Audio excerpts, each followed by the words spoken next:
All right, ladies and gentlemen, welcome back to Truth Daily. So today we're going to be reacting to Professor Jiang here. I believe that's how you say his name. And I've been seeing this guy a lot recently on my YouTube feed. And the reason I'm reacting to him today is because in this video, he has made a lot of he made a lot of interesting predictions. Number one, he said he thinks the United States and Israel will not use nuclear weapons. They won't use tactical nukes. He says during this conflict, he believes that the Third Temple or the Al-Aqsa Mosque will be destroyed. And then I guess that means they're going to start rebuilding the Third Temple. And then the third thing that he said was he believes the United States will institute a national draft in order to put ground troops in Iran. So those are the three predictions he made. To reiterate, number one, he believes the United States will institute a national draft and then put ground troops in Iran. Number two, he believes that the United States and Israel will not use tactical nukes. And number three, he believes that Al-Aqsa Mosque will be destroyed. So those are the three predictions that he makes in this video. And I want to hear his reasoning. I want to give him a chance to explain himself because these are pretty insane predictions. And he did make some predictions last year. The first one he made was he said that he believed the United States would go to war with Iran. The second one he made was that he believed Trump would win the presidential election against Kamala Harris in 2024. And then the third prediction he made was that the United States would lose the war against Iran. Now, he lists several reasons. He gives a variety of reasons for this. There's eschatological reasons. There's America as this declining empire. There's Iran as this mountainous region. It's hard to penetrate. So he gives various explanations as to why he believes the United States will lose a war with Iran. And I want to just say briefly, I want to give this guy a chance. I want to give this guy the time or the platform to explain himself, the opportunity. And I want to hear the reasoning behind how he arrives at these, I'll just be real, seemingly outlandish conclusions. But beyond that, I think there's something interesting about the political climate that we are in, where people are very credulous, people are very willing to just go along with conspiracy theories because there's things they don't understand. They don't understand how elite reproduction works. They don't understand that there is elite conflict. There's conflicts between elites on the direction in which they should take the world. There is this counter-liberal elite. Then you have a liberal elite. You have financial interests and special interests and interests with the military-industrial complex, and you get the idea. There's various competing interests at the highest level of society that push the world and push our country in a given direction, and these things can be explained, these things can be understood without needing to depend on conspiracy theories. Be that as it may, there are a lot of interesting what one would have referred to as conspiracy theories several years ago that now seem to have some credibility. For example, 9/11. We know that there is an Israeli lead in regards to 9/11. That's just confirmed. The art students, the urban moving company, the dancing Israelis, plenty of evidence to suggest that. And so there's times in which you have to be a little bit more willing to give people the opportunity to explain a seemingly, extravagant claim if there is some merit to it. But I must say that, this guy, this Professor Jiang guy, he makes a lot of bold predictions, and his reasoning to me is a little bit sketchy, okay, to put it mildly. But I wanna react to this video. I want to see what he has to say about it. And so without further ado, we're going to go ahead and get right into it. Hope you guys enjoy. Let's do this. So, but before we start, I just want to look at some videos, okay? So you understand some of the context, some of the players in this war. All right, so this is Senator Blumenthal of Connecticut, and he is one of the 100 members of the U.S. Senate. He's also one... By the way, who teaches this stuff to a high school class, or is he a professor, a high school teacher? I hear some people say he's a high school teacher, some people say he's a college professor. I don't know what this guy is, but who teaches this stuff at at a high school in China. We're gonna like we're gonna destroy the third temple, like, or we're gonna destroy Al-Aqsa Mosque, like. I mean, it's important stuff, I guess. But it's just, wouldn't you be teaching like math or geometry or or English or something like that? Like, not not not this global conspiracy to rebuild the third temple, but I don't know. I just think that's funny. Of the members of the Gang of Eight. Now, when you are fighting a war, the White House has responsibility to report its objectives, its purpose, how the war is progressing to 8 members of Congress in a confidential setting, okay? And this is Senator Blumenthal after he's been debriefed by the White House. Okay, and this is what he has to say about the progress of the war so far. I emerged from this briefing as dissatisfied and angry, frankly. Oh, wow. As I have from any past briefing in my 15 years in the Senate. I am left with more questions than answers, especially about the cost of the war. My questions have been unanswered, and I will demand answers because the American people deserve to know. And I guess I am most concerned about the threat to American lives of potentially deploying our sons and daughters on the ground in Iran. We seem to be on a path toward deploying American troops on the ground in Iran to accomplish any of the potential objectives here. And there is also, as disturbingly as anything else, the specter of active Russian aid to Iran, putting in danger American lives. All right, so 3 things to take away from his talk with reporters, okay? The first thing is the administration, Donald Trump, the White House, has not articulated a budget. How much will this war cost? Which means that this is an open-ended war.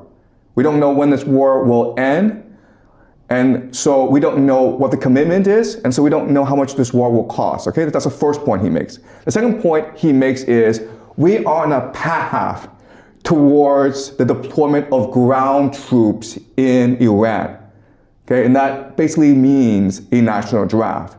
And the third thing that's crucial is he says that they know for a fact that Russia Okay, he never said anything about putting ground troops in Iran. I don't know where he's getting that. is already involved in this war, aiding Iran. Okay? So that's the 3 main takeaways from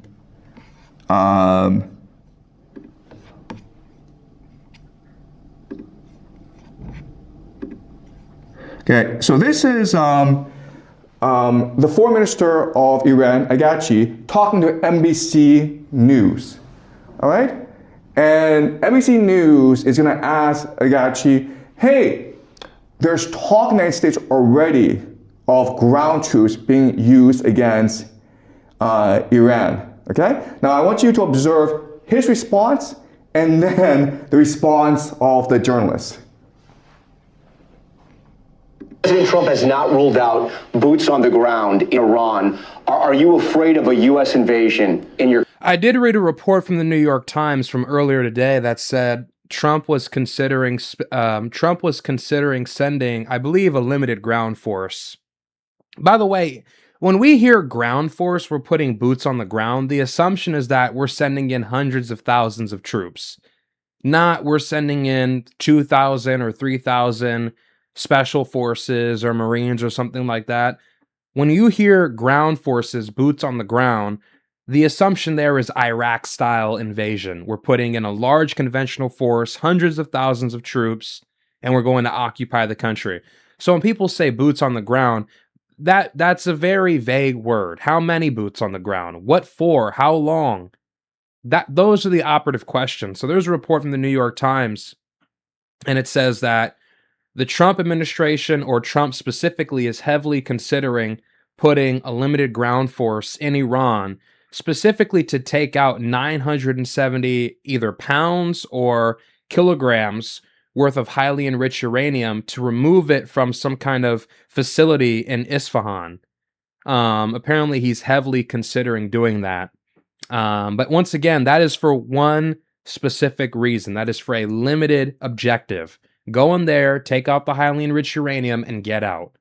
Not occupy the city. It's a city of 2 million people, but if that's what he means by boots on the ground, then yeah, that's certainly plausible, but not hundreds of thousands of troops, doing this amphibious landing and going in. No, that's not going to happen. I don't think. Country. No, we are waiting for them. You were waiting for the U.S. military to invade ground troops?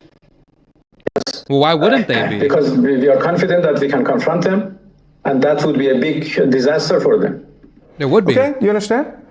Okay. So you're saying that Iran is ready and willing to take on the U.S. military if there were to be ground troops? Well, we were ready for this. Okay, so again, certain things to appreciate. First of all, the foreign minister, I got you, he is not at all concerned about ground troops. In fact, he basically said, it's a trap for you guys. You come in, we've been preparing for about 20 years for this, we will destroy you. Another thing that you will notice is the journalist is completely surprised by the answer. He's shocked into silence. He has to ask again, wait, are you saying you're ready for ground troops? And so this shows you that within Washington, D.C., okay, within the Trump administration, within the foreign policy elite, within the media elite, they haven't really thought this through out. They really haven't considered the possibility of losing this war. Washington, D.C. right now... That's objectively true. That's just objectively true.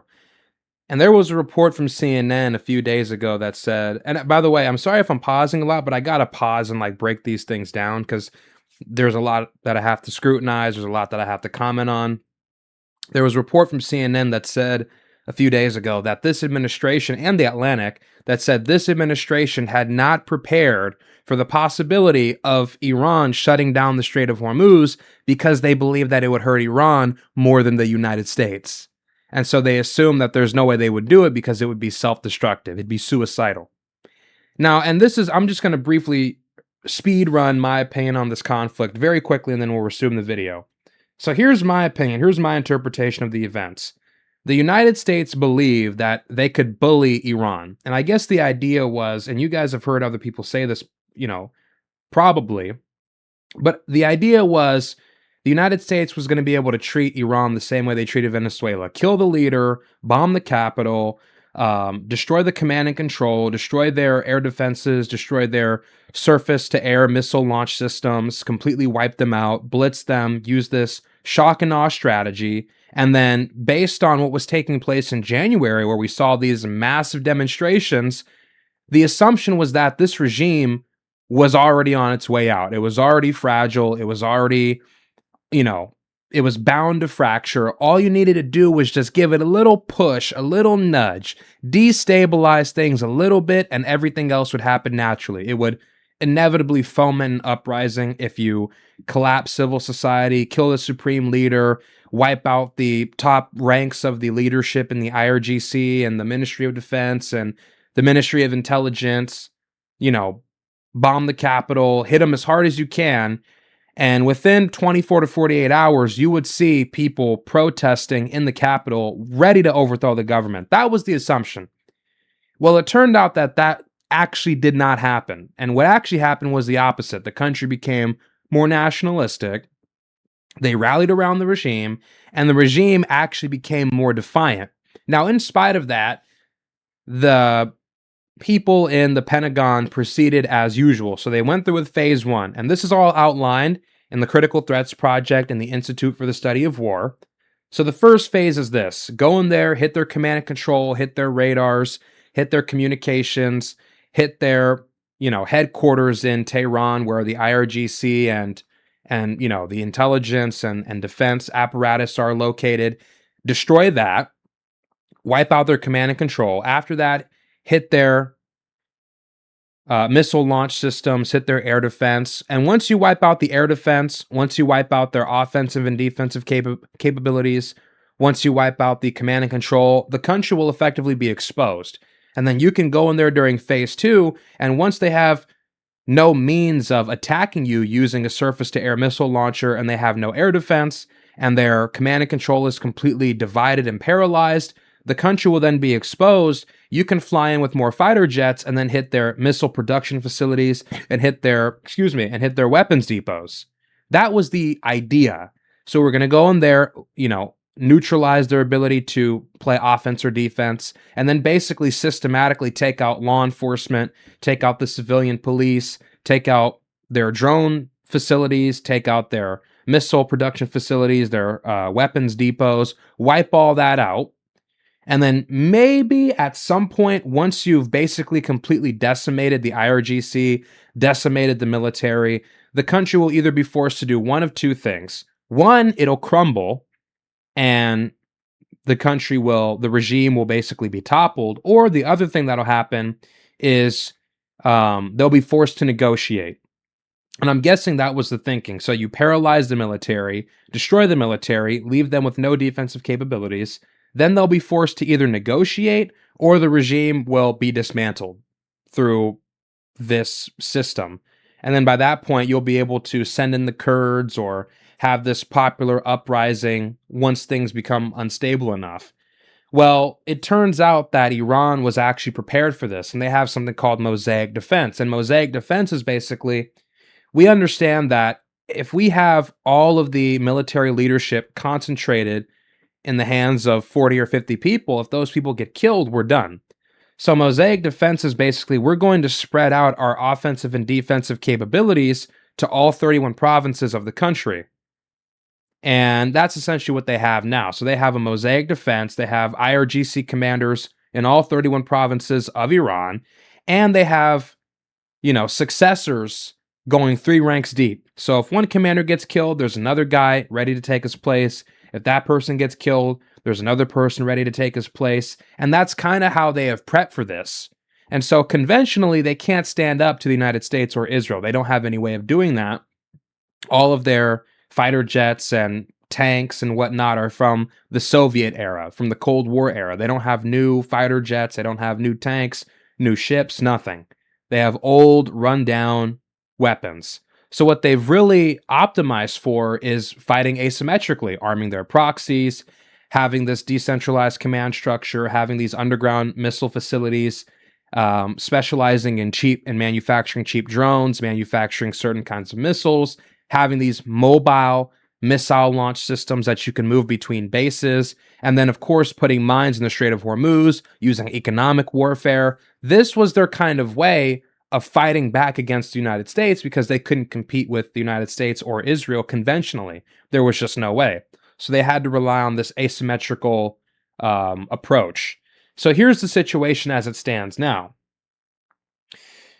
The United States and Israel currently are kind of locked in here. There is no off-ramp. There is no de-escalation. They have a hardline leader. The successor to the previous Ayatollah is Mojtaba Khamenei, who's more of a hardliner than his father is. And even more than that, the United States is moving another aircraft carrier to the region. It'll be there tomorrow or at the latest Thursday. They're moving the George H.W. Bush there, another carrier strike group. Trump has also said that this operation could go until September.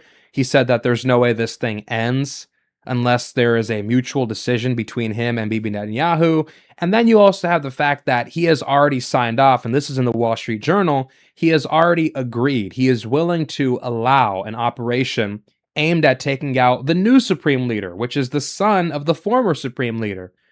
And so there is no off-ramp here. Every time Trump comes out and says we're looking for an off-ramp, realistically, that is so that investors do not lose confidence in the market. And so this is kind of the situation we're in. We're in between a rock and a hard place. because there is this global economic crisis, energy crisis. Petrochemicals are more expensive, oil is more expensive, fertilizer is more expensive. As a consequence, electronics, cars, packaging materials, shipping, trucking, airplane fuel, fuel at the gas station, food, wheat, grain, rice, all of these things are becoming more expensive. And, people that are major importers of these various things are feeling the consequences the most. Japan, South Korea, China, are the countries, our allies in East Europe or Western Europe, the NATO countries, they're feeling this the worst. And so this is where we are now. Either we de-escalate the situation and leave the regime intact, or we escalate this, we continue to hit them harder, and we put our navy in the Strait of Hormuz so that we can safely and securely escort oil tankers and commercial vessels out of the Strait of Hormuz, maybe do an amphibious landing on Karg Island or secure the coastline of Iran. But that's really a trap, because now we would have, I don't know, we're already putting 2,500 Marines over there, 5,000 personnel in total. We are really sitting ducks if we ever try to occupy the coastline of Iran or Karg Island. We would be sitting ducks. They could hit us with missiles, drones. They could use, submarines, whatever. They'd have some kind of tactic. And here's the toughest part about this. Now Russia is supplying Iran with re-engineered Shahed drones. And they just approved, this was in December, they approved 2,500 missile transfer. I forget the specific model of the missiles, but Iran purchased 2,500 missiles, more advanced models, from Russia back in December. And I guess those shipments are coming in now, and they're being used in this conflict. And so the idea here is like, look, even if we defeat them tactically, it'll be a Pyrrhic victory. It could take months, and the economic consequences globally, because the Strait of Hormuz is such a massive choke point, could be insane. And so this is where we are on the battlefield now. And given the way Trump is acting, it does seem like this is going to escalate. It does seem like this is going to get worse. So that's just where this conflict is now. I don't know if we'll have any kind of major ground force. I feel like that's very unlikely. That would be super unpopular. But, mission creep, and we get closer and closer every day. But that's basically a recap of the situation. This is where Trump is. This is his dilemma. You either back down now and take a strategic loss. There's tactical wins. We hit the IRGC, we hit their storage facilities, we hit their drones, yada, yada, yada, killed their supreme leader. Those are all short-term tactical wins. How do we cement long-term strategic gains? Lasting long-term strategic gains. Totally separate question. And if Russia and China are still supporting this regime, if this regime becomes more hardline, if diplomacy is off the table, war is the only option left. And all that does is increase the likelihood that we put a ground force in there. So, I don't know. That's where we are in this conflict.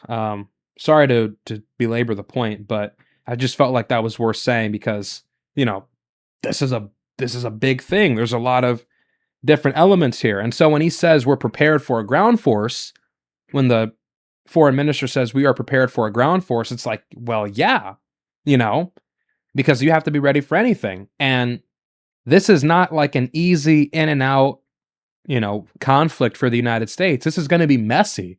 And that's kind of a loss when you think about it. Like, this was supposed to be a cakewalk. We go in, wipe our hands clean, go in, get in, get out.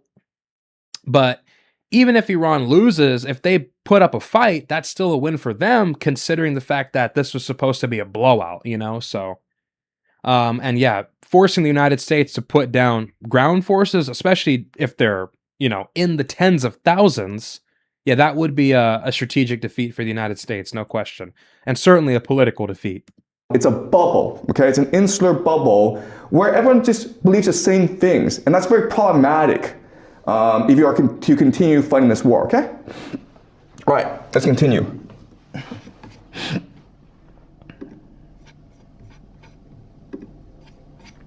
Okay, this is Rabbi Sneerson. And he is the leader, or he used to be, he's died, but he used to be the leader of an organization called the Shabbat Lubavitch. I'll be talking more about Shabbat Lubavitch as we go along, okay? But I introduce you to him now. This is year 1990, and he is talking to Benjamin Netanyahu, who is a young and upcoming politician in Israel, okay? And so let's look at the conversation.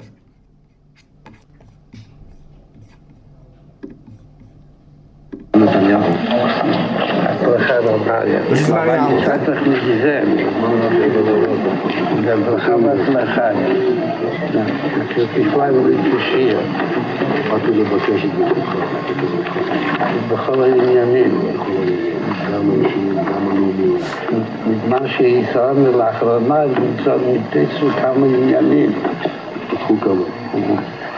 מה שהוא יעוז, וגם משהו שעדיין משאיר ליבו. אז הייתה משהו במה ידיעתו. הכנראה שהיא מספיק, שהיום כבר שוד. So this Jewish guy, Rabbi Sneerson, apparently is saying the Jewish Messiah has not returned, and he's telling Bibi Netanyahu, you need to do something to hasten his return, but they're just saying it in, I don't know if they're speaking Hebrew or Yiddish, but they're saying it in some kind of foreign language.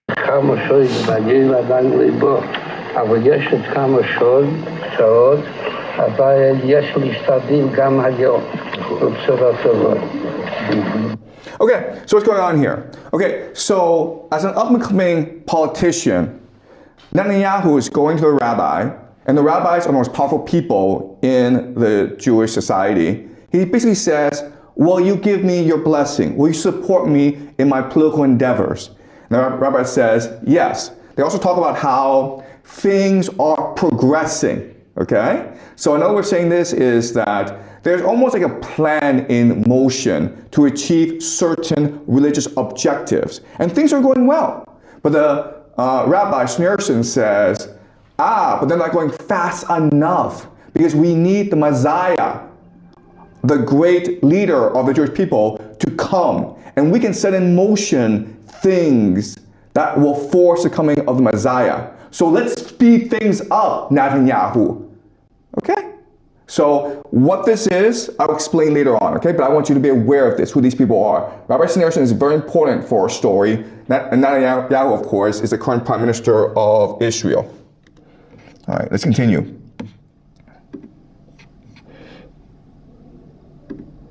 All right. We want to know what you're reading now. What I'm reading? Yeah. It's called The Jews Against Rome. What made you pick it up? Well, we lost that one. I think we have to win the next one. We want to know what you're reading now. Okay. All right. So that's a very quick exchange, okay? So a journalist is asking Benjamin Netanyahu, what book are you reading now? And he says, Rome versus the Jews. It's a book by Barry Strauss, a historian. And it goes on about the three wars that the Jews fought against the Romans. And it was essentially a Holocaust for the Jews. A lot of Jews either died or were enslaved. The Romans burned down the Second Temple. So there's this historical animosity of the Jews against the Romans. Okay? But what he said is, what Benjamin Netanyahu said is that I'm reading this book because we lost that war against Rome. But in the next war against Rome, we must not lose. The question then is, who's Rome? It's not Iran, guys. It's probably not Russia. It's probably America, right? The great empire.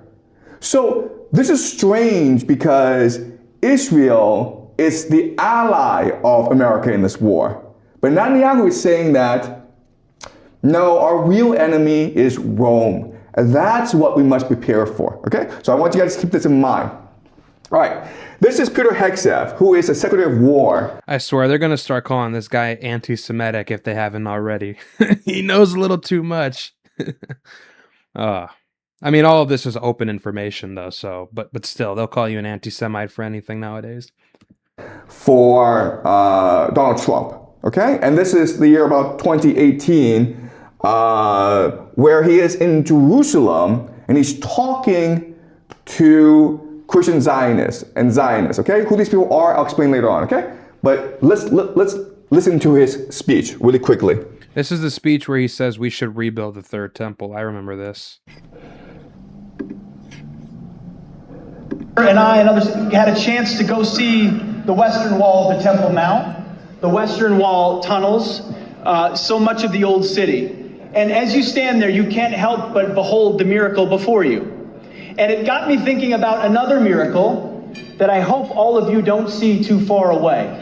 Because 1917 was a miracle, 1948 was a miracle, 1967 was a miracle, 2017, the declaration of Jerusalem as the capital was a miracle, and there's no reason why the miracle of the reestablishment of the temple on the Temple Mount is not possible. Okay, so he is a Christian. He's not a Jew. But what he's saying is that he's come to Jerusalem and he's visited these Jewish holy sites. And he can't help be amazed, be awed by the beauty, the spirituality of the Western Wall. He also goes on to say that there's been a series of miracles, okay? So 1917 was the Balfour Declaration, when basically the British Empire permitted the Jews to found the nation-state of Israel. 1948 was when Israel was founded. 1967 was when when Israel fought a war against its Arab neighbors and won.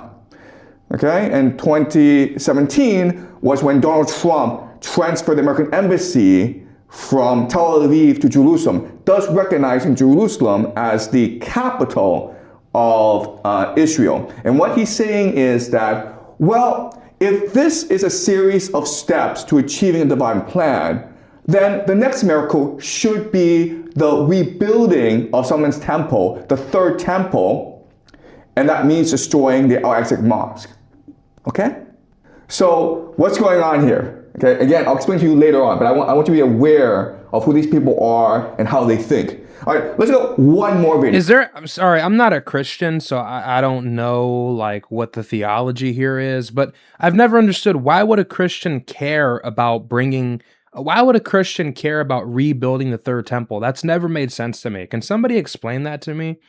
Is there something in Revelation or somewhere in the Bible that says, if we rebuild the third temple, Jesus will come back? Does it say that in the Bible? Because if not, where does this belief come from? To be honest, if it's not in the Bible, it's heretical. That's what it is. It's heretics. So I don't understand like why the impetus to want to build the third temple. And I also hear like this has something to do with like for Christians, this is the Antichrist or something. I hear like it brings the Antichrist.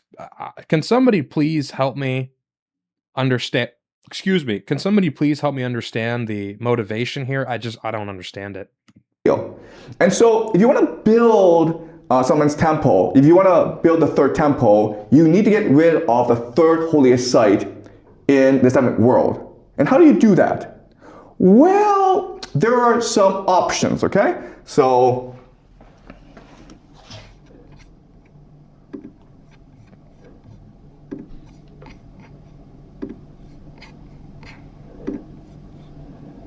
missiles will hit the mosque and clear the place for the third Bet HaMikdash. That could also be a miracle. If it was up to me, the last time when they shot hundreds of missiles, I would pretend that one missile came from Iran and shoot it down. You know, then all the Arabs will go against Iran, it will be the end of the problems.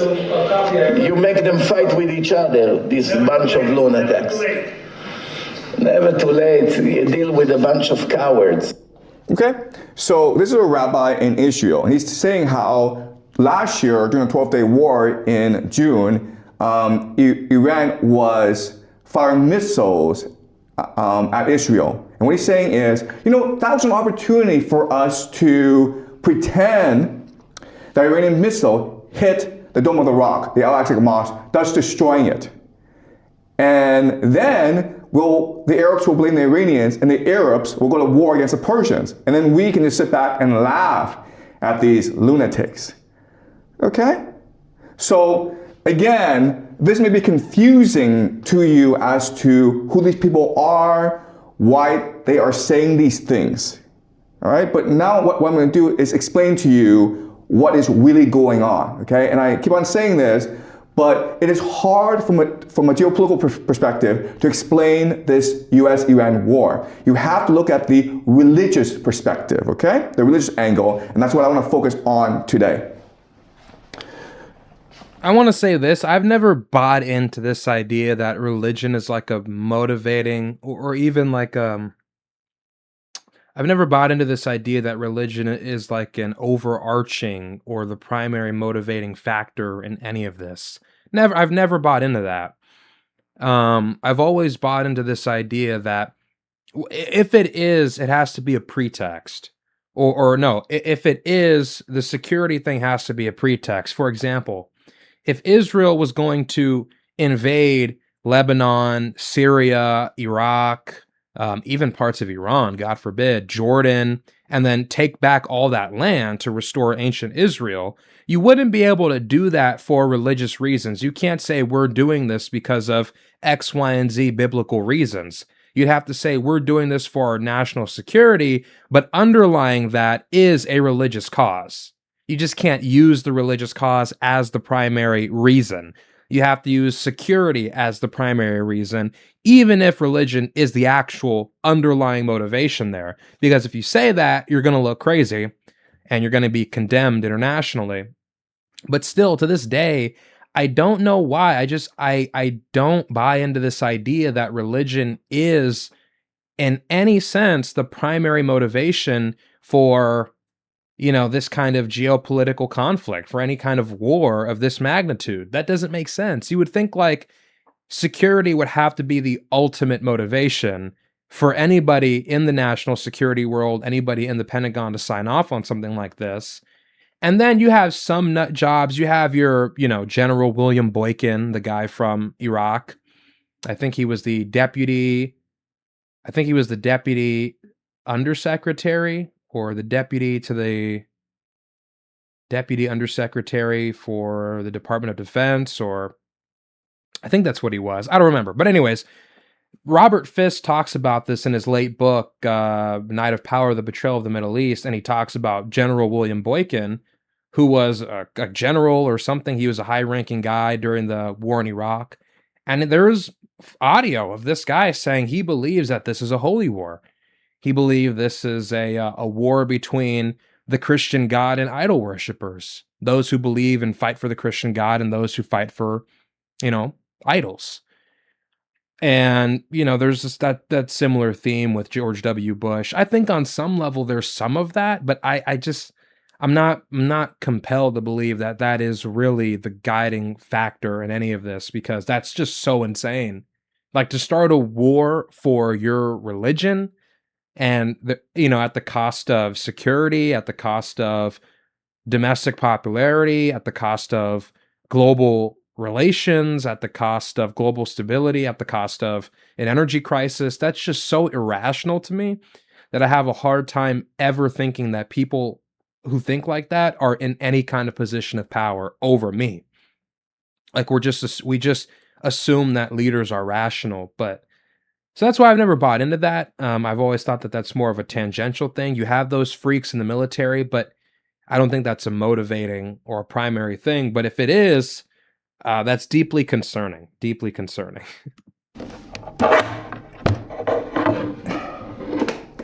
Okay. Sorry. Okay, so again, this is the three holiest site in the Islamic world. This is Saudi Arabia, Mecca, Medina, and this is the Dome of the Rock, the Al-Aqsa Mosque, which is where Muhammad was supposed to ascend to heaven. And the Jews and the Christian Zionists believe that this must be destroyed so that they can build the third temple, or Solomon's temple. Okay? I don't know if Christians really believe that. I think there's a small freak sect of Christians who believe that. I think that's the minority opinion. And they're only here in the United States, funnily enough.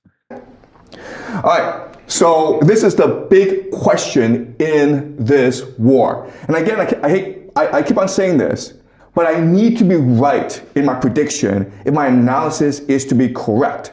If they do not destroy the Alexei Moss, and if they are able to achieve peace, then my predictive model, my analysis is completely wrong, and you just ignore me, okay, for the rest of my life. And I can go back to teaching, great books or something. All right, so let us examine why this is important, okay? So today I want to introduce you to a new theory of game theory called the law of eschatological convergence.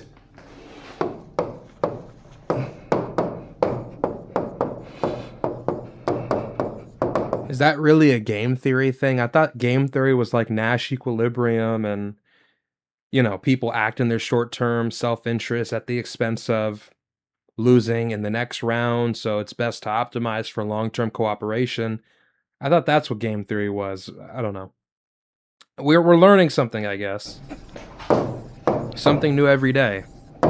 Okay, so this is a very hard thing to write down, okay? It sounds complicated, but it's not, okay? Eschatology, what it is a story of how the world ends. And it's very it's very compelling for people because, remember, we discussed this last semester, but as human beings, we have 3 questions. Where did we come from? Why are we here? Where are we going? And eschatology provides a story that answers all 3 questions. Why God created us, what our mission on earth is, and what God has planned for the end of the world. Okay? And different traditions will have different eschatologies. And what's important to figure out is, in what aspect do these eschatologies converge? Okay? Converge, meaning a union of these eschatologies. And why is that important? Because it allows you to predict how they will behave. Think of a story as the operating system of a society. And as such, it's a script that they will act out. And if you're able to figure out the different scripts and see how they converge together, where the union of these different scripts are, then you can actually predict how the world will turn out. Okay? All right. So having explained the law, I'm going to go into some theory to help us understand why this works. Okay? All right. So the first thing to understand is something called the universal law of game theory. Okay? And the universal law of game theory states this. Whoever wins a game is able to do this, okay? Mass times energy times coordination. What? Okay? So these are the 3 things you want to look at to understand how well a player would do in a game. So mass is just the number of people involved on the team, okay? Energy is just how much attention, focus, motivation there is, okay? So think of it as attention or motivation or action, okay? Any of these words will do. But basically, how invested are you in winning the game? And how hard are you willing to work to win the game? And coordination is just the idea of synchronicity. And what I mean by that is, how well do the teammates work together? Okay? And something that you need to appreciate is that the most important thing in winning a game is actually coordination. In fact, I would say it's 4 times more important than just mass.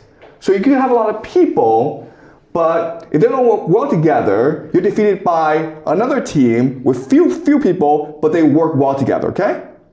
And then energy is twice as important as mass. All right? So let me give you an example. Let's just say that you're playing a game by yourself. Okay? Maybe for example, you enter a ping pong competition or a chess competition. Well, mass and Okay, so what is the idea here? I mean, we'll let him finish, obviously, but what's the idea here that, like, the United States and Israel, even if they have a stronger military and a larger ground force, because Iran has more energy, because they're, fighting for the survival of their country, I mean, literally, and they're more coordinated because I guess they're more homogenous and there's less, there's less chiefs, so to speak. They have an advantage. I don't know what his argument is here. What's he gonna? coordination don't really matter because you don't have any teammates. And so what matters is energy, how motivated you are to win this game. How much time do you put in practice? How much time do you put into studying and improving yourself? How focused are you in winning, okay? All right, so a team sport, well, mass is constant. And so what matters is energy and coordination. How well the team works well together, okay? Now, what's interesting is that there are different ways to improve. I'll say this, like, even though I'm very skeptical because my way of thinking, I use a certain limited framework. I use the news, I use think tanks, I use CSIS, I use CNAS, I use, I refer to experts. I guess you could say defer on many things. I defer to military experts, historical experts on these sorts of things, which is why I'm reticent to, let's just be real. After everything that we've seen in the last 6 years since COVID, I'm reticent to be credulous with any of the claims that new gurus come up with. But I will say this, in defense of Professor Jiang, at least he's positing an alternative framework that's different from the framework that everybody else uses. Oh, this is about economics. This is about security. This is about self-interest. This is about money. The framework that he's positing is a new one. And whether or not it has merit to it, whether or not it has predictive validity to it, whether or not it has, whether or not his frameworks have, I guess you could say, a high level of internal reliability, like a Cronbach alpha number, where what his frameworks are actually trying to measure, whether that framework is actually internally strong and actually measures what it claims to measure. If he successfully posits an alternative framework using eschatology and whatever this is that he has on the screen, this new version of game theory, if it turns out to have some merit and weight to it, credit where credit's due, because he'll be positing something truly revolutionary, truly, unprecedented. Now, there's that, but then there's the opposite, and what I think is probably the more likely reality, that he turns out to be a bullshit artist. But I will give him his credit. At least he's positing something new, It's interesting. Food for thought. Or augment the energy and coordination. All right? So maybe a leader. Okay? So maybe if someone is a really inspiring leader, that will make people much more motivated. Like Lee Kuan Yew. To work well together, because all they have to do is listen to a leader. Okay? Like Mushtaba The problem with the leader, of course, is that eventually he will die. All right? Then you have a family. Okay, blood. Okay? They work well together because they all share similar blood. But we cannot account for the differences within this family, okay, the conflict within this family, right? So historically, in the long term, the force that allows teams to beat other teams is the idea of narrative, okay? Narrative. Or a story. Yes. Okay, why? Because it implants in the minds of all those who believe in the narrative a series of actions that they must take in order to win the game. Okay? So think of it as a script. And in a script, you know what part you play, so you just have to act it out. And that allows for you all to work together to achieve the outcome that you desire. Okay? Does that make sense? Okay? This is very metaphysical. In narrative, the most powerful form of narrative is the idea of eschatology. Yeah, this is metaphysical. Because eschatology is a complete script. A complete script in which everyone knows what he or she must do in order to achieve the desired outcome. And eschatology also is able to transcend both time and space, meaning that you can actually spend centuries acting out the script because everyone knows his role anyway, okay? And it can transcend borders as well. You can go beyond ethnic identity and family, okay? So the most powerful mechanism in history is eschatology. Really? Right? So what is eschatology? All right, so most religions, I don't think the British Empire had a profound eschatology. Well, no, I think the British Empire did have something like that, but the British Empire, I think, was, I don't know if they had like an eschatology in the sense of like, this is what we're sacrificing our lives for, but I think that there was a kind of vision they had of wanting to civilize mankind and, you know, have a world that was governed by institutions and diplomacy rather than violence.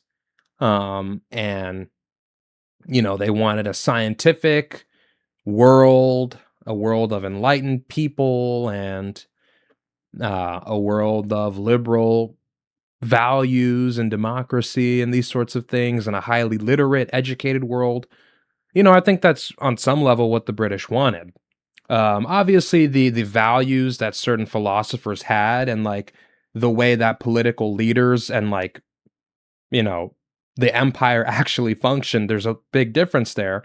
But I think that there was some humanitarian or, you know, altruistic, well, maybe not even altruistic, but some kind of humanitarian or idealistic vision there.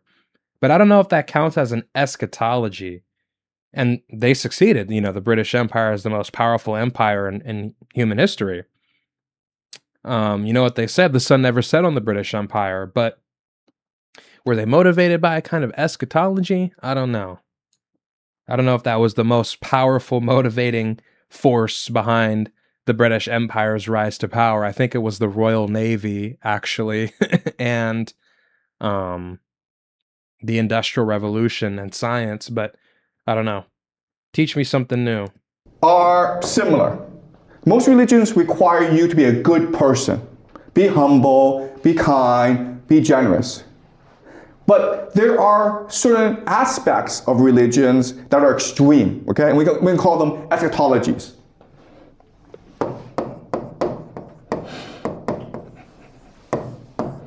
Okay? So the classic example is the Jewish religion.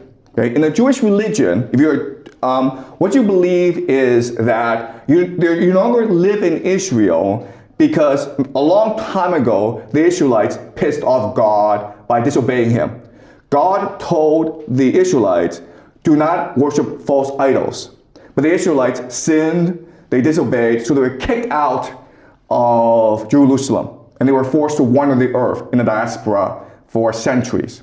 And so what they believe is that they each need to engage in an act of redemption, of humility, of submission, of piety to God if they are to redeem the whole Jewish people. Okay? And when that happens, when they recognize their own limitations, when they recognize how inferior they are to God and submit to God, then God will send the Messiah to redeem them and lead them back to Jerusalem, defeat the enemies of the Jews, bring all the Jews from the diaspora back to Jerusalem, unify the Jewish people, and then build the third temple so that God can come to earth and live with all the Jews and create heaven on earth, okay? That is the Jewish religion that most Jews believe. Okay, like there are a lot of differences, okay? But I'm just trying to simplify it for clarity, okay? But then you have these extremes, fanatics, who have a different eschatology, okay? And these people we can say are accelerationists. And their point is that this is fine, but it's way too slow. And it dissolves us of individual responsibility. If you have faith in God, then you should want to hurry things up and force the return of God as soon as possible. And you do that by recognizing that if you actually, before the Messiah comes, if you actually go and create the nations of Israel, bring all the Jews back, build the third temple, defeat all the enemies, then the Messiah will come naturally. Okay? And so, of course, most Jews hear this and they think that this is blasphemy, it's heresy, because you are defying the will of God. You think you can manipulate God into action. That is wrong. That is the opposite of redemption. That is the worst possible sin you can make. Okay? And so this eschatology is considered a fringe, an extreme, something to be ignored. The problem, though, is that if you think about it, what an eschatology really is doing is creating a vector to force the religion to move in a certain direction. Okay? And also, if you think about it, if this is the case where eschatology is a vector that forces the mainstream to move in a certain direction, then whichever eschatology is the most extreme, the most violent, will be the one that wins out. Okay? Okay, does that make sense? In other words, what we're going to do today is look at the most extreme versions of different eschatologies. Because, quite honestly, even though these extreme versions are shared by only a few people, they're the ones who are working the hardest to achieve their eschatology, and therefore they're forcing the religion they are in to move a certain way. Okay? All right. So, you hear this and you think this is all confusing, but what I'm going to do now is I'm going to share with you a passage from a biography of Rabbi Schneerson. Remember, we had a look at Rabbi Schneerson talking to Netanyahu and saying, hurry up, let's hurry up the return of the Messiah, okay? He is in charge of Shabbat Lubavitch, which again is an extreme eschatology, but again, because they are so extreme, they're willing to work as hard as possible to achieve their vision, and therefore they are forcing the Jewish mainstream in a certain direction. Okay? All right, so this is a biography of Rabbi Schneerson. And the Shabbat Lubavitch movement was founded in modern-day Belarus. And over time, it went over to America because it suffered a lot of persecution by the Russians. And today, they are a global movement. And they are powerful in Russia, in America, and in Israel. Okay? So we will discuss the Shabbat Lubavitch as we move along. But I want to, with this passage, show you how coordination among eschatologists work, okay? All right? So the year is 1939. And the Nazis, Nazi Germany, again, who are anti-Semitic, they hate Jews, they want all Jews out of Europe, they are overrunning Europe. And by 1939, they have conquered Poland, Warsaw, okay? Now, Poland, Warsaw is where the head rabbi, the Rebbe, of the Shabbat Lubavitch movement is. And his name is Yosef Yetzat, okay? And he's the father-in-law of Rabbi Schneerson. And he's an old man, and he's in Warsaw. The Nazis are overrunning the city. So his followers in America want to save his life, okay? So then the question then is like, but how do you do that? Because America and Germany are not best friends. The war is breaking out in Europe, and Joseph Yewitz is a very old man. And there are no there are planes, but there are no commercial air flights that you can take, okay? So it's gonna be a very long, arduous journey across many borders. Plus, he will need a visa, not just for himself, but for his whole family, okay? Now what I'll show you is how powerful these people are. And again, this is an eschatology where they all share similar vision, and therefore they're willing to make the necessary sacrifices in order to help each other achieve this vision, okay? All right, so this is from the biography. In Ocean Away in America, Joseph Jesuit's followers were mounting a rescue effort. With the help of Stan Kramer, an Orthodox attorney, the son of Lubavitcher immigrants, the Shabbat activist Israel Jacobson hired Max Road, a politically connected lawyer, to secure American visas for Joseph Yewitz and his family, okay? So, in other words, even though there may not be that many followers, they have a wide political circle. And a lot of the reason why is that they pool their resources together. And when they pull their resources together, they're able to invest in real estate together, they're able to invest in business together, and they're able to generate a lot of money, which they can then use to influence politics in America, okay? They can buy out politicians, they can do a lot of things. Right. Okay, so the first part is easy, getting visas for the rabbi and his family. Now the problem is, how do you actually get to him, okay? Because there are no telephones, there's no internet, there are no airplanes. How do you find him when there's a war going on in Poland, when there are Nazis everywhere? Okay, all right, let's continue. Joseph Yewitz followers also reached out to Attorney General Benjamin Cohen, okay? And Supreme Court Justice Louis Brandeis, okay? This man is very important. He's what I call a Sabatine Francus. What I'll show you later on is that here we go. Sabatine Francus and the Shabbat Lubavitch movement are very much aligned.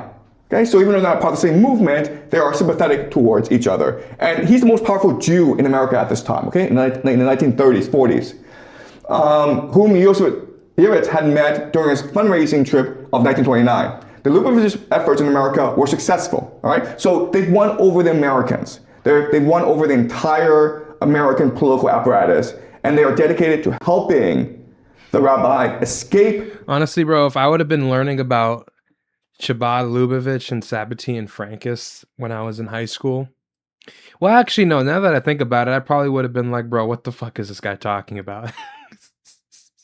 That's actually probably how I would have reacted. But I guess in hindsight, I would have been like, oh my God, this is so much fun. Yes, teaching more about the JQ. I'm trying to figure out where he's going with this. I guess we're getting a backstory here on the Sabatine Francus and Chabad. But okay.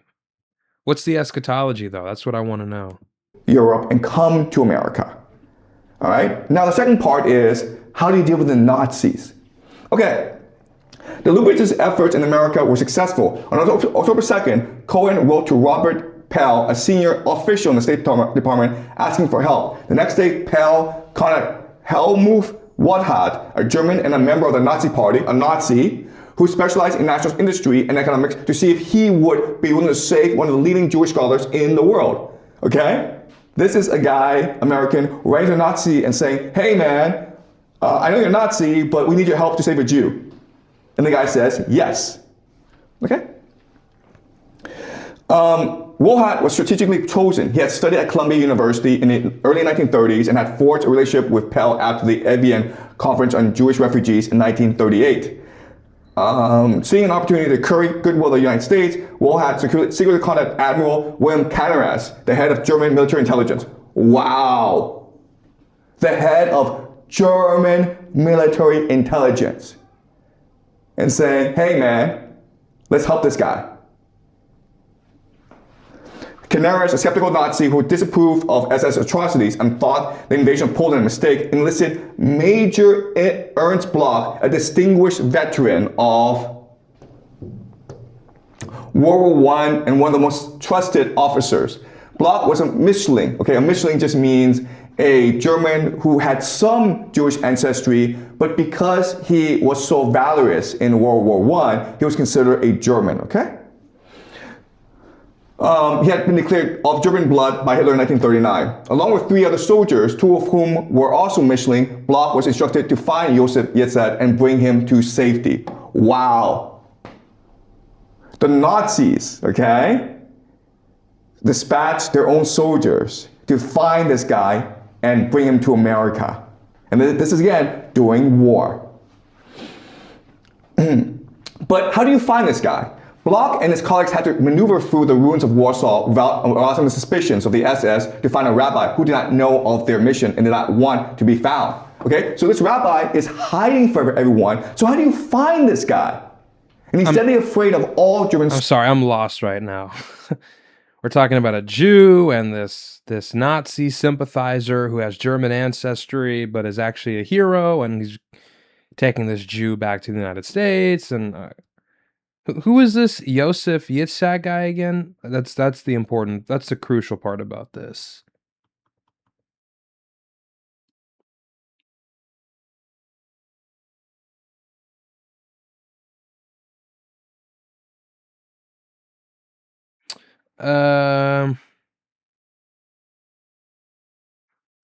Josef Yitzhak's followers. So I guess he's some kind of Jewish figure, Jewish religious figure. We're mounting a rescue effort with the help of Sam Kramer, an Orthodox attorney, son of Lubavitcher immigrants. The Chabad activist Israel Jacobson hired Max Rode, a politically connected lawyer, to secure American visas for Josef Yitzhak and his family. Josef Yitzhak's followers also reached out to Attorney General Ben Cohen and Supreme Court Justice Louis Brandeis. So they're trying to get this guy a visa back to America.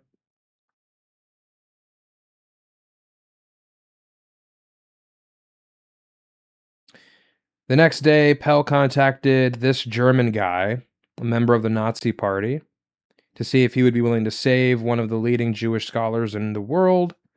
So this Josef Yitzhak guy, I guess, is one of the leading Jewish scholars in the world, and they're asking this Nazi to rescue him. They said, well, was strategically chosen because he studied at Columbia University, which has a lot of Jews. And he forged relationships with Pell after the Evian Conference on Jewish refugees, seeing an opportunity to create goodwill with the United States. So this guy, Woltat, this Helmuth Woltat, this Nazi guy, was trying to forge good relations with the United States, probably because he was a traitor or some kind of insider. It says he was skeptical of the Nazis and he disapproved of SS atrocities. And I guess he wanted to help this Jewish guy to curry favor with the Americans and do a favor helping this guy get back to the country. It's all very esoteric. Yitzhak and bring him to safety. Wow. The Nazis, okay, dispatched their own soldiers to find this guy and bring him to America. This is again during war. They dispatched a soldier with maybe some limited help. The way he's framing it is a little bit off. But how do you find this guy? Bloch and his colleagues had to maneuver through the ruins of Warsaw without arousing the suspicions of the SS to find a rabbi who did not know of their mission and did not want to be found. Okay, so this rabbi is hiding from everyone. So how do you find this guy? And he's deadly afraid of all German soldiers because he sees them as just Nazis. This is another problem. Well, Jews in the city were naturally unwilling to divulge the location of a Hasidic leader to a Nazi officer. Eventually, the information came from the Americans. Brandeis was informed of Josef Yitzhak's address by the Shabbat lawyer Arthur Rabinowitz and relayed it via Cohen and Pell to the U.S. Chargé d'Affaires in Germany. This requires the coordination of dozens and dozens of people who are supposed to be on the opposite side of a war. And they're working together to achieve a goal. So it's these Americans who are interested in finding this Jewish rabbi, and they're telling this German dude and his buddies to go look for him in Poland, I guess. At the end of November, Bloch found Joseph Yetz's apartment, and after some confusion, convinced the residents he was there to help. Once he had obtained few coupons, train tickets, and military clearances for SS checkpoints, Bloch loaded Joseph Yetzved and his family onto a truck and headed for the train station. There, the family received first-class tickets and boarded a train filled with Nazi officials and soldiers. Okay, and that's how they got him out. In other words, they are able to work above the bureaucracy of different nation states in order to achieve their eschatological goal. Okay? All right. Does it make sense? All right. So now what I'm going to do is... That's not really working above the that's not working above the bureaucracy of different nation states. That's using them. They literally had to go through them and spend months looking for this one guy. They had to develop all these connections. I don't know if that's going above. So I don't think that's accurate framing. More like you had to go through the bureaucratic process in order to find this guy. I'm going to go into the idea of eschatological convergence. Because once we know the different eschatologies, and we know how they converge together, we can actually make certain predictions about how this war will progress. Okay, so the first major eschatology I want to look at is called Zoroastrianism. And this is the first eschatology. And it's an eschatology of the Persian Empire, okay? And this eschatology is very simple. Zoroastrianism, I think, is the oldest organized religion in the world. And it existed thousands of years, or at least 1,000 years before Islam came to Persia. Zoroastrianism was their original religion. In the world, there's truth and the lie. Okay? The light and the darkness. And it is our responsibility as humans to live for the light, to die for the truth against the lie. And at the end of days, there will be a final battle and a day of judgment, okay? So light versus dark, and then you have a day of judgment.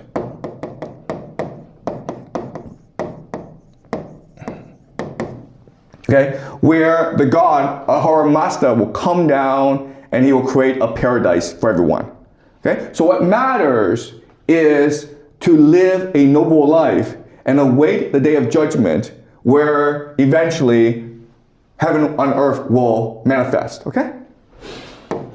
And this is important because if you think about how the Iranians are fighting this war, the Iranians refuse to take the initiative and destroy too much, okay? They refuse to be the villains in this war because for them, in their eschatology, it's important to die for the light, to fight for the truth, okay? Now, Zoroastrianism has a major impact on Jewish eschatology, okay? I mean, to be fair, every group of people thinks they're doing that. Every group of people thinks they're dying for the light. So, like in the West, Iran is this evil, satanic country that wants to kill Jews and nuke the world. And in Iran, their framing of this conflict is this is Zionist, imperial aggression being waged on the innocent civilians of Iran to destroy our civilization. So it's like, I mean, every group thinks they're fighting for the light, in all fairness. And Jewish eschatology, again,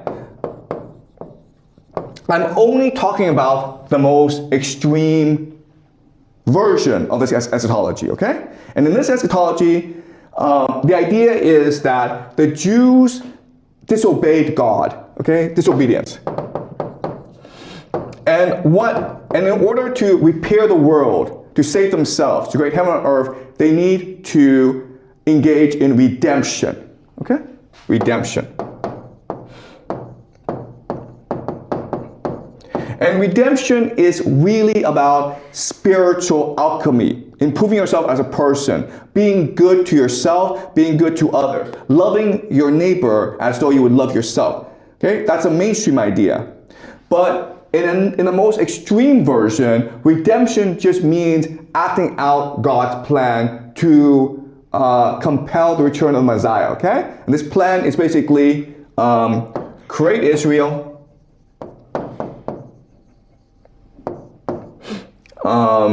return Jewish diaspora, build third temple, and this will often called the War of Gog and Magog. And then when the Jews are most threatened, the Messiah will come to save them from their enemies. And this will create something called the Messianic age, okay? When God rules over the earth through his Messiah, who comes from the house of David. Okay, all right. So again, this is a simple version. There are lots of different versions. This is the most simple version for our purposes, okay? Now, what's interesting is that this Jewish eschatology would go on to influence the Protestants, okay? And this creates a movement called Christian Zionism. Christian Zionism, so the technical word for Christian Zionism is called premillennial dispensationalism.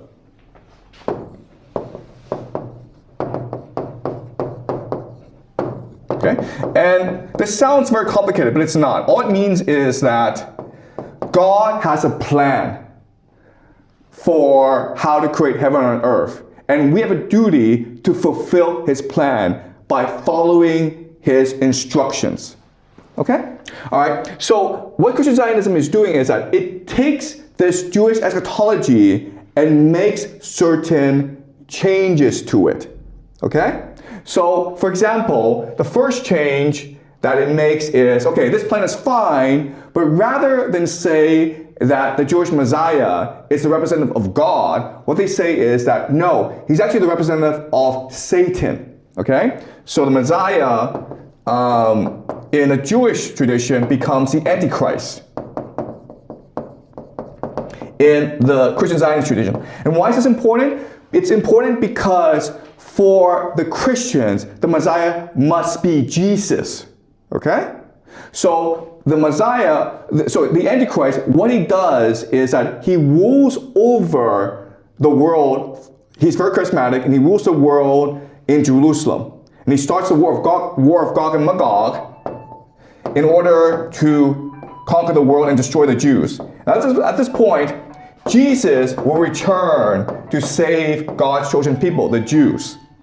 And when Jesus returns, there'll be something called the rapture, where all Christians will immediately ascend to heaven. Okay? So the rapture. That's insane. All right. Okay? So I guess the idea here is that they rebuild the third temple, they bring the Antichrist who rules over Israel, then that person starts a massive, I guess, religious war, or world war even, where millions of people get killed, and then Jesus comes back to save the chosen people. Maybe that's Christians, maybe that's Jews, I don't know. Jesus comes back to fight on the side of goodness, or to save the people who are chosen, and then rapture them up to heaven. It's just all this stuff is beyond me. Zionism is working off Jewish eschatology, but it's making some important changes. Okay, so another way of saying this is, in the beginning, Zionists and Christian Zionists will work together to reach a certain point of history. Okay, what we call the Greater Israel Project. But then they will diverge and fight against each other. Okay? So they're allies now, but eventually they'll turn against each other. All right, so now I want to talk about the Freemasons. Because the Freemasons, we'll talk more about the Freemasons later, okay? The Freemasons are also working within the Christian Zionist context. But they are much more focused on actually how to implement this, okay? So what they want to do is they want to take the Antichrist and turn it into a system. And this system we discussed last semester, it's called Pax Judaica.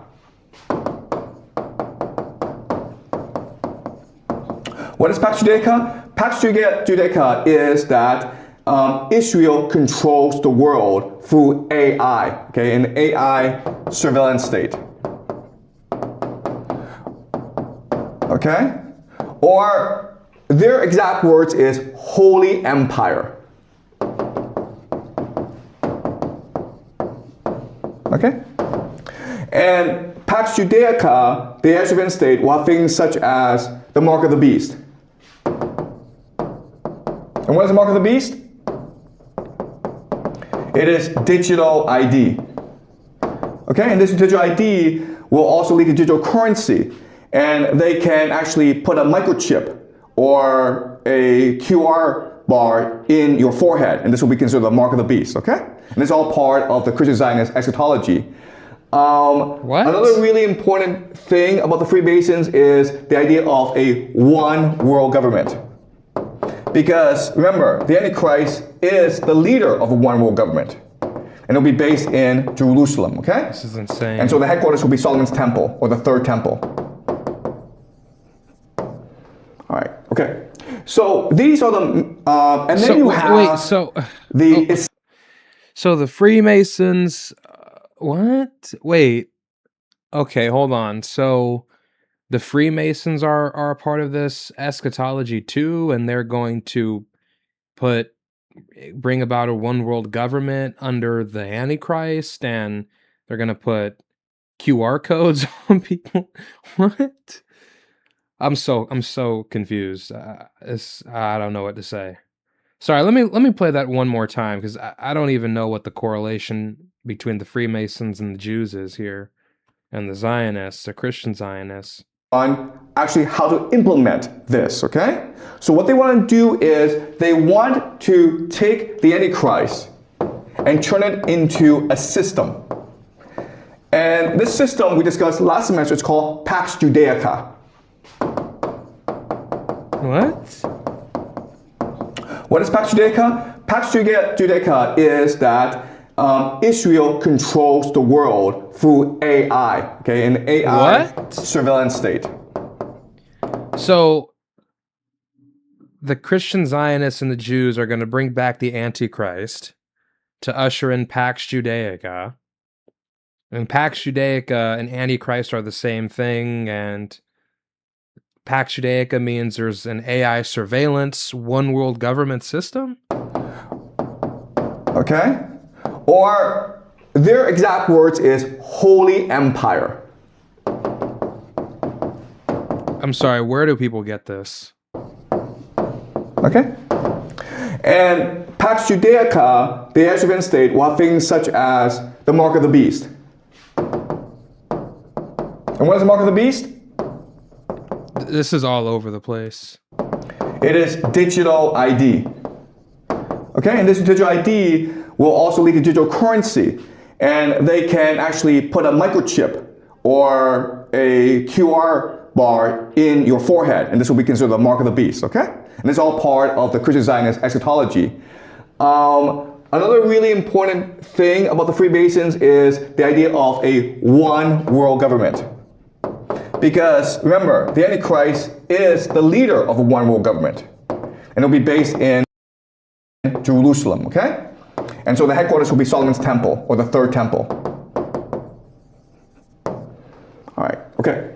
So these are the, and then you have the Islamic eschatology, okay? In the Islamic eschatology is a response to all these other eschatologies, where they say that when the system is created, it'll be called Dajjal.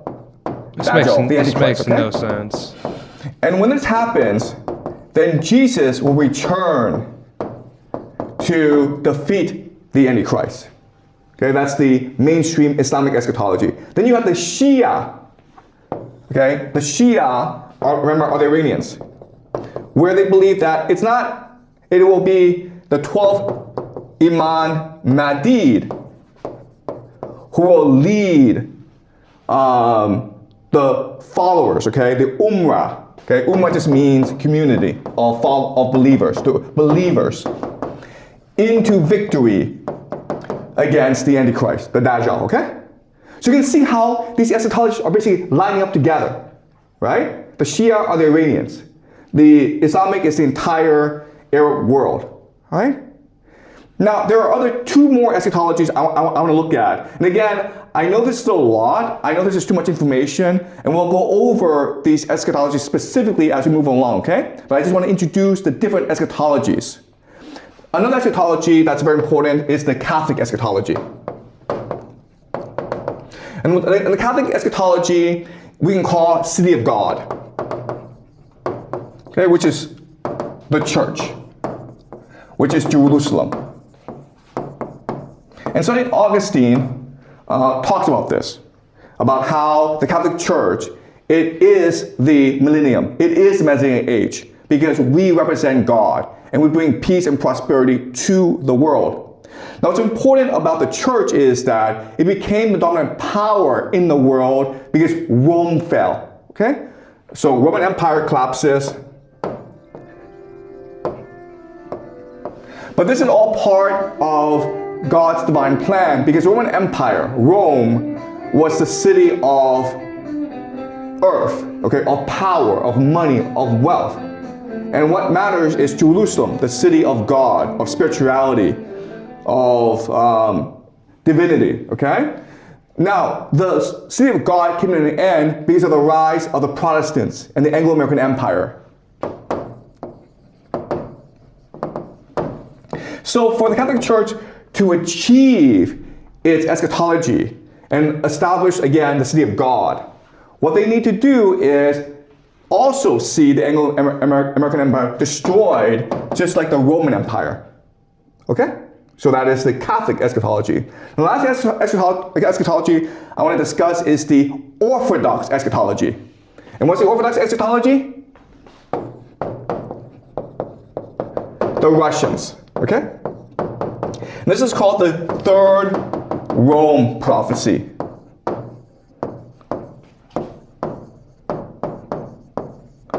Okay? The Third Rome prophecy is basically that Moscow will become the third Rome. Okay, the first Rome was Rome, second Rome was Constantinople, and the third Rome will be Moscow.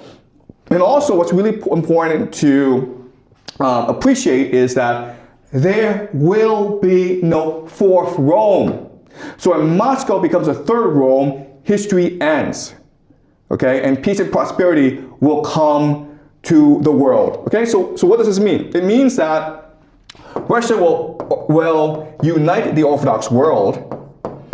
Okay, so right now the Orthodox world is split into Eastern Orthodoxy and Greek Orthodoxy. Okay, and something that is very important that this prophecy says is that the Russians will defeat Turkey in a war, and then have the Greeks return to Constantinople, which is modern-day Istanbul. Okay, that's what the prophecy says.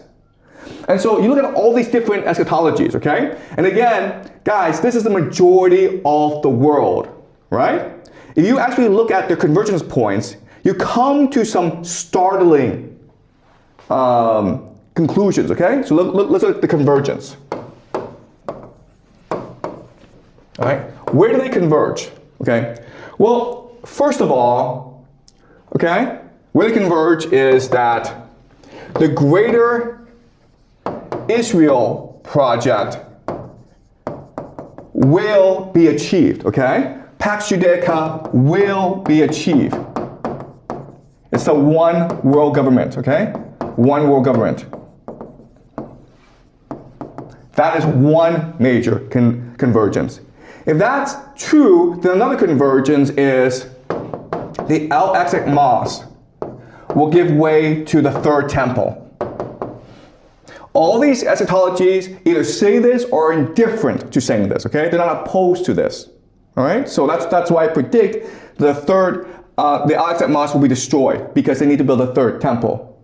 Another thing in which they converge is the rise of anti-Semitism. Why? Because that will force the Jewish diaspora to return to Israel. This is very important for this eschatology, okay? All right. Another important convergence point is the war of Gog and Magog. We don't actually know what this is, but this war is supposed to be the final war before the return of God, before the end of history, before the end of the world, okay? What this war is, we don't know yet. But another thing is that this war in Iran will lead to the war of Gog and Magog at some point, okay? What this war is, we'll discuss at a later time. Another thing that's very important is US and China are not part of this eschatology. Okay? This is where everyone agrees. For whatever reason, the United States is not going to partake in future events. Neither will China. Which means that something will happen to these two countries that will make them not significant anymore. Okay? And the best prediction for the United States then is civil war. Right? Okay? Civil war. Certainly a prediction. Okay, and this is where all these eschatologies converge.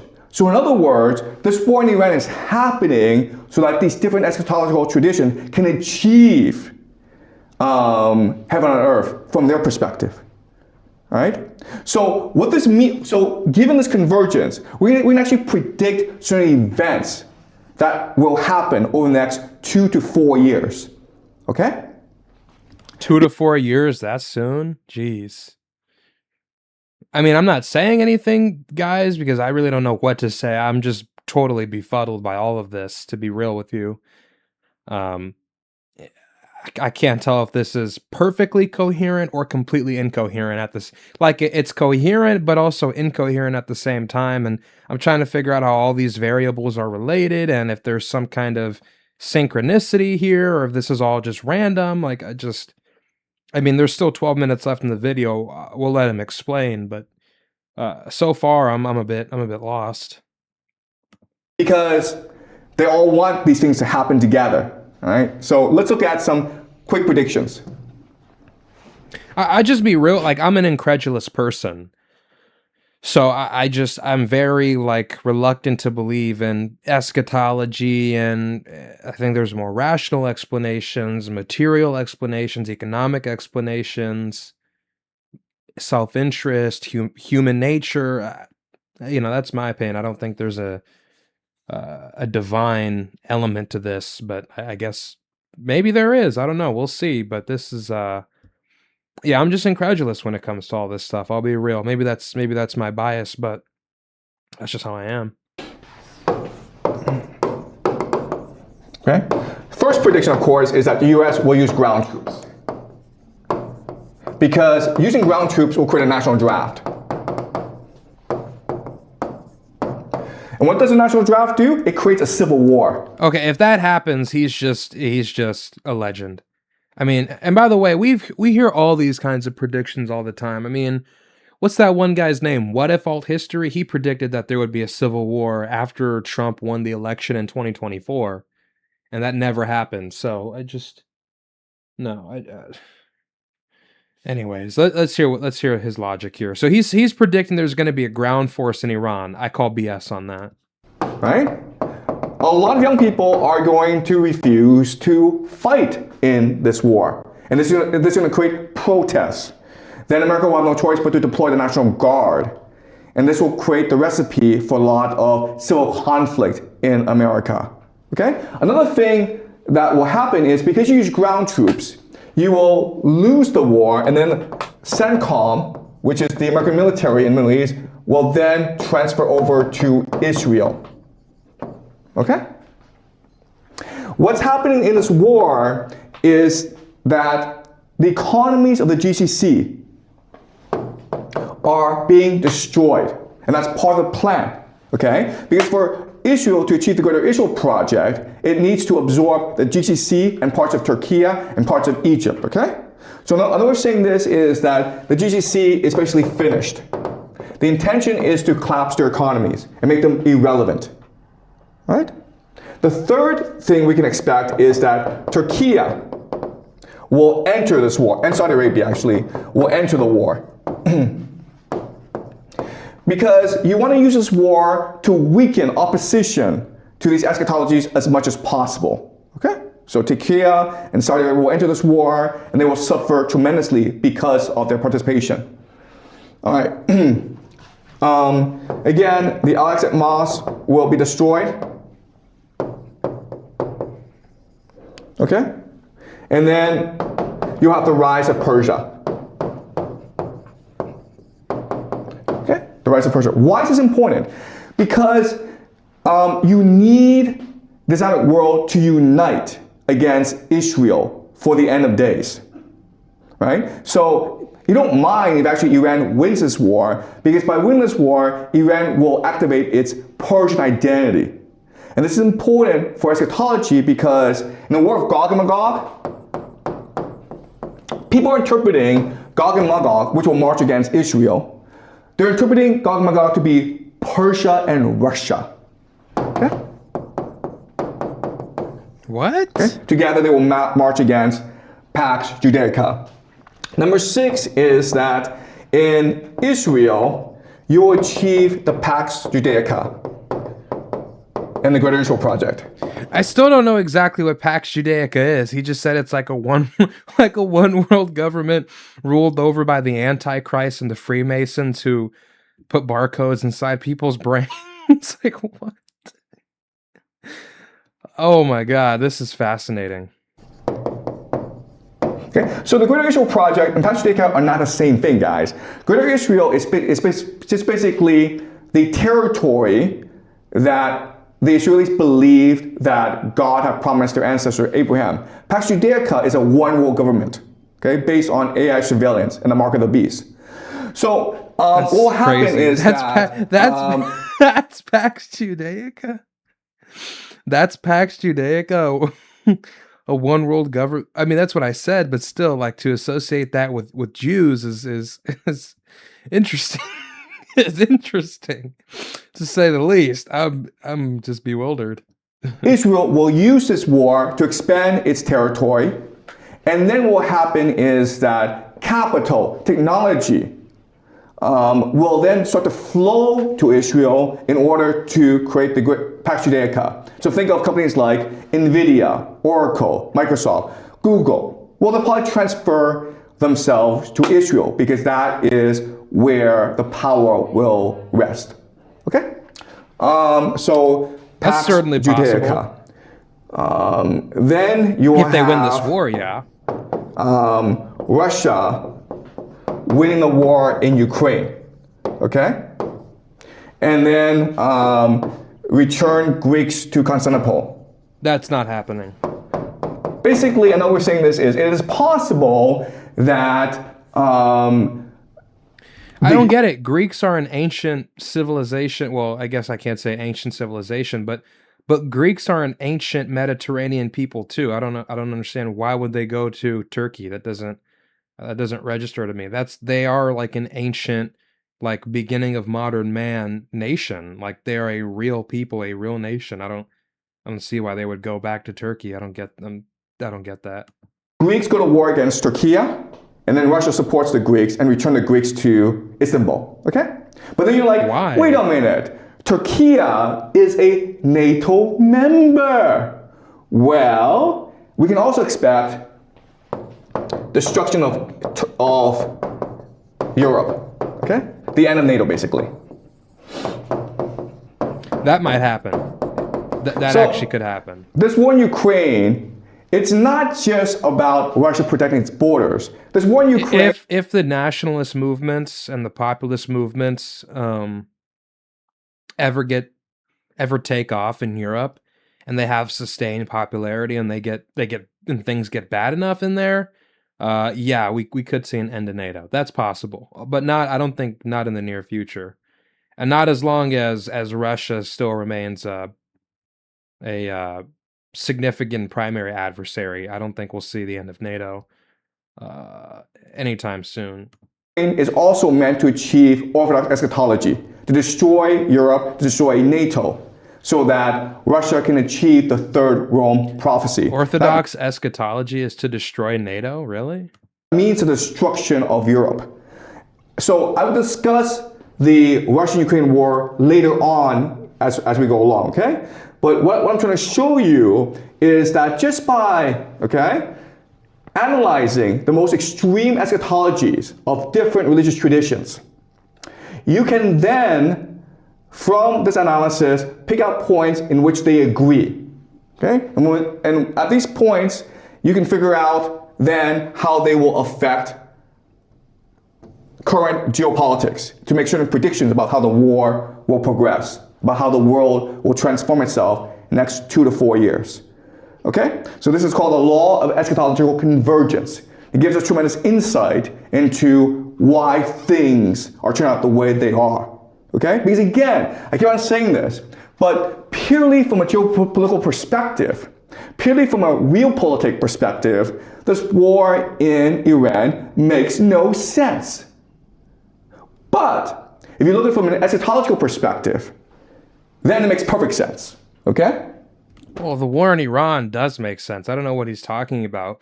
You have a powerful Jewish elite in this country that have been lobbying a war against Iran for 30 years. They got it in Libya, they got it in Somalia, in Sudan, in Lebanon, in Iraq, in Syria, now in Iran. This has been the program. This was the program under PNAC. This was the program in 2008 with Which Path to Persia. This was the program with Douglas Feith and David Wormser and Richard Pearl and Paul Wolfowitz and the Vulcans. I mean, this has been the program for a long time.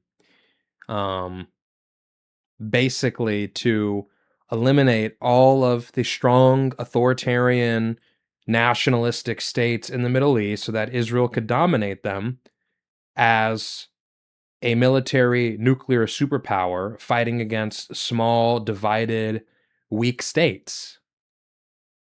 I mean, that has been their geopolitical, security strategy for 30 years. And they've had their homeboys here in Washington lobbying for that. And not just Jews, but Christians and other people as well. And even liberals are in on it. Democrats, a lot of people are in on it who have been lobbying for this for a long time. And nobody wanted to do it because they knew what the consequences might be. They knew it might be unpopular. They knew it might get people killed.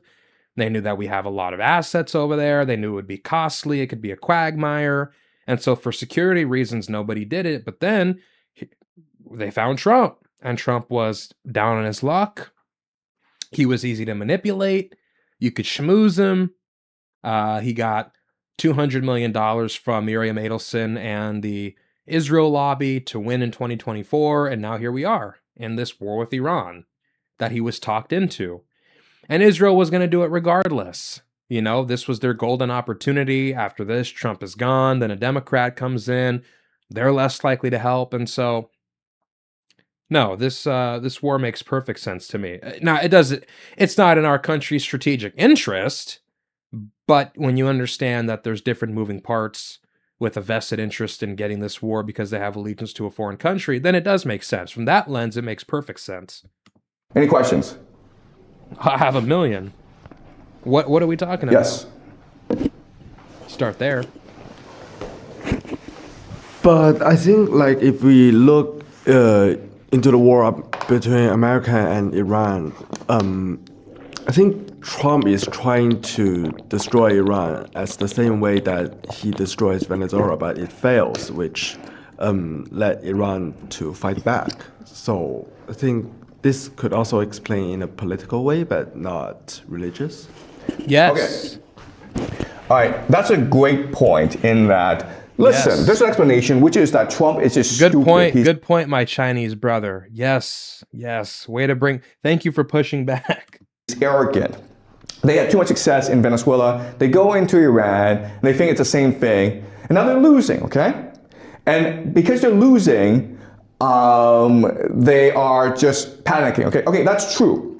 And if this explanation is true, then what will happen, what we can expect to happen is that Trump declares victory and goes home. Okay? That's what we can expect. That's out of the question at this point. And if the U.S. does go home, then You're right. We're in it Okay. at this point. There's So, no going home. We can expect, that ship sailed. But sorry, the question then is what happens next few months? All right. What you need to understand is this. War is not simple. Once you start a war, you can't end the war. All right. So let me explain really quickly why. Okay. So you have Iran, and the main advantage that Iran has over the United States is the GCC cannot defend itself. Okay, because it's just a desert.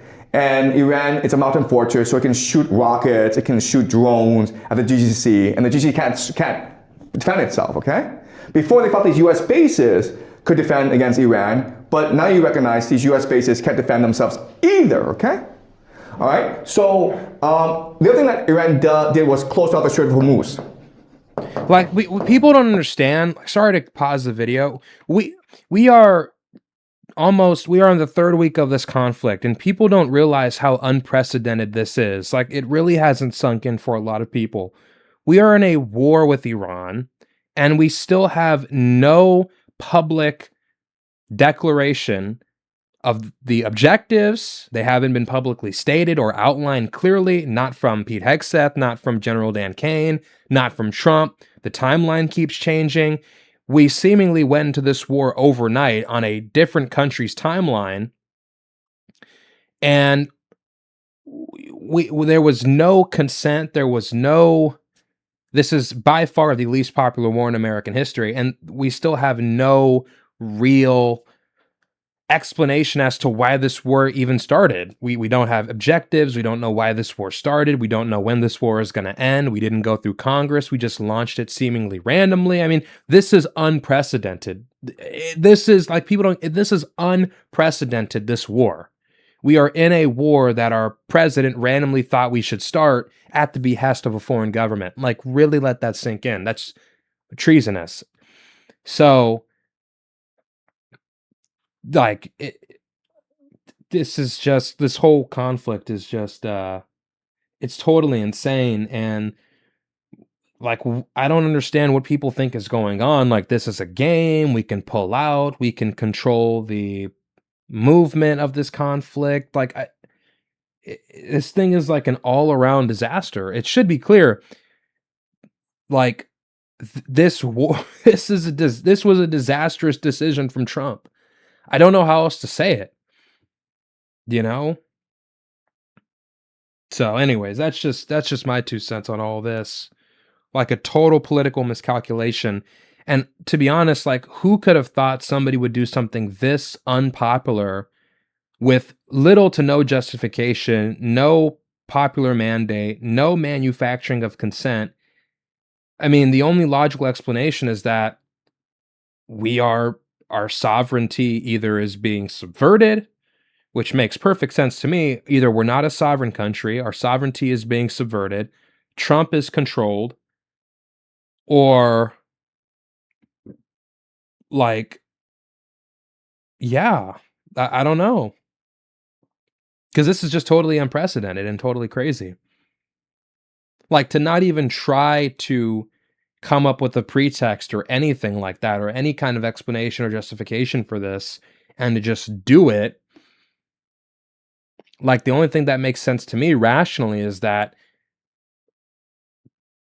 we're being lobbied to do this, or we're being pushed to do this, or we don't have any ability to really resist the inertia moving us in this direction.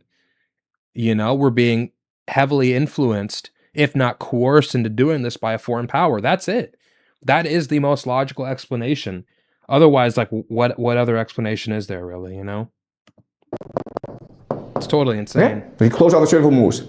And this is important because the GCC then exports oil to Asia and gets back food, okay? So the GCC basically requires the Strait of Hormuz in order just to survive, okay? Now, let's just say that US, Donald Trump's like, you know what, screw this. This is a stupid war. The Middle East is stupid. We're gonna go home, okay? What happens now? What happens is that Iran says to GCC, hey man, you attacked us. You destroyed our infrastructure. You destroyed our economy. You have to pay pay a compensation, okay? Right? Also, hey man, now we control the Strait of Hormuz, so if you want to use Strait of Hormuz, you have to pay us a toll. You have to pay us a tax. Right? So all this money of the GCC, before it's going to the United States to fuel the US economy, now where does it go? It goes to Iran. Right? That's a lot of money, man. We're talking about trillions and trillions of dollars. And what will Iran use with this money? It will use this money to repair its economy. So in 5 to 10 years, this is going to be an economic miracle. Where now Iran is able to industrialize really fast. And as a result, what's going to happen? What's going to happen is that if the United States leaves the Middle East, Iran becomes the superpower and controls the entire Middle East, right? Now Israel has nuclear weapons. And so what's going to happen is that Israel and Iran will sign a peace treaty, okay? But the United States really won't be involved. The United States goes home, it doesn't get any money from the GCC, what's going to happen to the US economy? It's going to collapse. Why? Because the entire US economy is based on the stock market, on finance, on AI, on investment from the GCC, right? Yeah. So the question then is, can Americans go home? In many respects, yes, that is accurate. Yes, the petrodollar, the U.S. dollar as the world reserve currency, GCC, financial investment, speculation. That is correct. Tech, innovation. Yeah. No, they can't, because if they go home, the economy's going to collapse, and the people are going to have a revolution anyway. So you're better off sending people to Iran than have the people in America cause a revolution, right? Okay? So you're right in that it's possible that Donald Trump made a mistake, but it doesn't matter if it was intentional or accidental. You have the same outcome. And strangely enough, this outcome that you have matches that, aligns with these different eschatologies in the world. Okay, does that make sense? Okay, all right. Any more questions? All right, okay, so we'll continue this next week, guys, okay? Okay, yeah, that was a lot. Really don't know what else to say. I mean,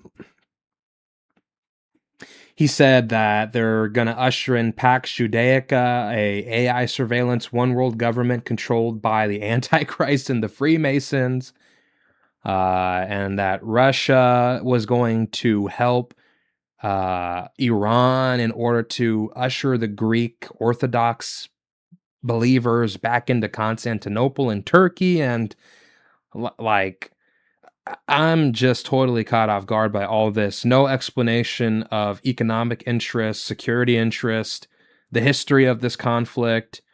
This all comes down to eschatological religious motivations. I'm sorry, I'm very skeptical of that argument. If it plays out that way, maybe. But like I said, he made 3 key predictions in there, and I don't really think he provided any sufficient explanation or justification or reasoning as to why those 3 things might happen. The first one, he said we wouldn't use tactical nukes, which I think it's unlikely that'll happen to begin with. That would be unprecedented. That would normalize the use of tactical nukes in kinetic conflicts, military conflicts, which is not a good precedent to set. So that's kind of like a whatever claim. I don't see that happening. But he made 2 other huge predictions. 1, Al-Aqsa Mosque would be destroyed during this war. And 2, that we would put boots on the ground to invade Iran and destroy the country. Those 2 claims he provided no justification for. None. 0. Other than like Israel and the United States want to usher in the return of Jesus Christ or rebuild the 3rd temple. And sorry, the whole thing is just crazy. And Russia and Iran are supposed to unite to fight against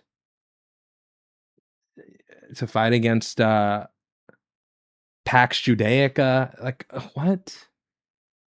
I'm just totally at a loss for words. And then he says the United States and China won't be a part of this, and Israel and Iran will sign a peace treaty. And I'm sorry, that was a lot to take in. It was a lot of assertions, a lot of random claims with very little evidence to support them. Bold claims, very little evidence. I'll say this, if he turns out to be right, then this guy is like a guru. This guy's like a Gnostic, you know. He's got some he's a what's the word I'm looking for? A Gnostic, fortune teller, whatever. But lots of bold, outlandish claims there, to be honest with you. It's like what Candace Owens does. I watched Candace Owens' first episode in the Erica Kirk series that she released like 2-3 weeks ago. And even in the first episode, there was a few things she brought up. She said Erica Kirk's aunt married a Jewish guy, and that Jewish guy opened the Center for Jewish Studies at the university that Charlie Kirk was killed at before the name of the university was changed, and he has a department there. And she said that her parents got married in Marblehead, Massachusetts, which is like this Marine. It's like a city that has attachments to the Marines going back, decades. There's a lot of military influence in that city. And she said there's something weird about that, and that the birth or the marriage date records between her mother and her father is off, and there's a clerical error. And she went to this Jewish day school in Cincinnati, and apparently all of this is evidence that she got Charlie Kirk killed. I'm like, wait, no, like you can't bring up random weird occurrences or coincidences and then say that is sufficient evidence to make bold, resolute claims. Like it doesn't work that way. You can't do that. So anyways, I don't know. Maybe I'll come back and I'll watch this guy's next episode whenever he puts it out, maybe next week. But yeah, not too persuaded by any of that. But if somebody has any insights they want to share with me in the comments, please do. I want to learn about this. I want to hear. I want to be convinced. I want to be persuaded. So if you have any information in the comments, drop it down below. But with that being said, I'm gonna go ahead and wrap this video up. If you guys liked it, please like, subscribe, comment, share, and until further ado, I'm out.